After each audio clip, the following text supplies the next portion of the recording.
ভিডিওটি শুধুমাত্র এডুকেশনাল পারপাসের জন্য বানানো হয়েছে। আমি কোনো সেবি রেজিস্টার ফাইন্যান্সিয়াল অ্যাডভাইজার নয়। কেউ যদি বাই অথবা সেল করেন নিজের রিস্কে নিজে করবেন। হ্যালো ট্রেডার্স, আগের দিন তো মার্কেট বিশাল বড় মুভ দিয়েছে, ঠিক আছে। আগের দিনের ড্রয়িংগুলো সব রিমুভ করে দিই।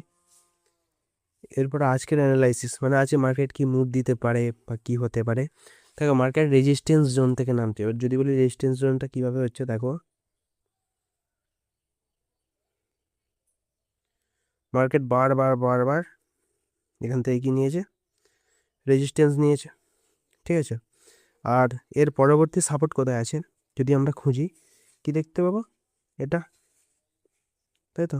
তো মার্কেট ম্যাক্সিমাম টাইম এই পয়েন্টে টাচ করছে, তাই তো। তাহলে এটা যেহেতু রেজিস্ট্যান্স জোন, তাহলে এটা রেড করে নেবো।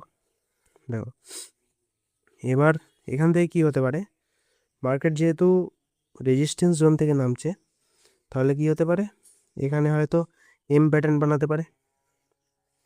এই যে এই গেছে, এই এই এই নেকলাইন ব্রেক করলে, ঠিক আছে, এখানে হচ্ছে রিটেস্টে কী করবে, একটা সেল সাইড প্ল্যান করতে পারি, যেটা এই সাপোর্ট পর্যন্ত আসতে পারে বা ওর মাঝামাঝি কোনো জোন। যেমন যদি আমরা ধরি 1 ঘন্টা টাইম ফ্রেমে, এটা একটা সাপোর্ট জোন, এটা একটা রেজিস্ট্যান্স জোন, এখন সাপোর্ট হয়ে গেছে।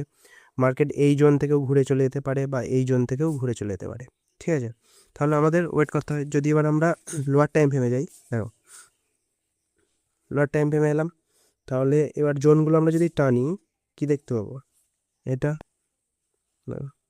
এটা একটা সাপোর্ট জোন, যেহেতু মার্কেট এখান থেকে বারবার টাচ করে উপর দিকে উঠে গেছে, তাই তো।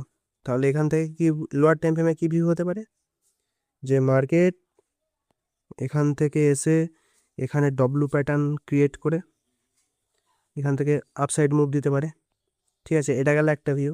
আর সেকেন্ড ভিউ কী হতে পারে, যে মার্কেট এখান থেকে এটাকে ব্রেক করে এটাকে রিটেস্ট দিয়ে আবার এই পর্যন্ত মুভ দিতে পারে, ঠিক আছে। এবার 1 ঘন্টায় যদি আমরা আরও যদি দেখতে চাই, যে মার্কেট ধরো এখানে সাপোর্ট নিল, ডব্লু প্যাটার্ন করলো, করার পরে এটাকে ব্রেক করলো, করে রিটেস্ট আসলে আবার বাই সাইড প্ল্যান করতে পারে। কিন্তু আমাদের এন্ট্রি নেওয়ার আগে সবসময় অপেক্ষা করবো এবং লোয়ার টাইম ফ্রেমও আমরা ফলো করব। যেহেতু আগের দিনে বহুত বড় মুভ দিয়েছে, সেই জন্য এখন মার্কেট কনফিউশনে আছে। আবার আজকে রেঞ্জও মারতে পারে, যেহেতু কালকে বড় মুভ দিয়েছে। তাই আমরা সবসময় ওয়েট করবো এবং ঠিকঠাক কনফার্মেশন পাওয়ার পরেই আমরা কি করব, এন্ট্রি প্ল্যান করব। Thank you for watching this video.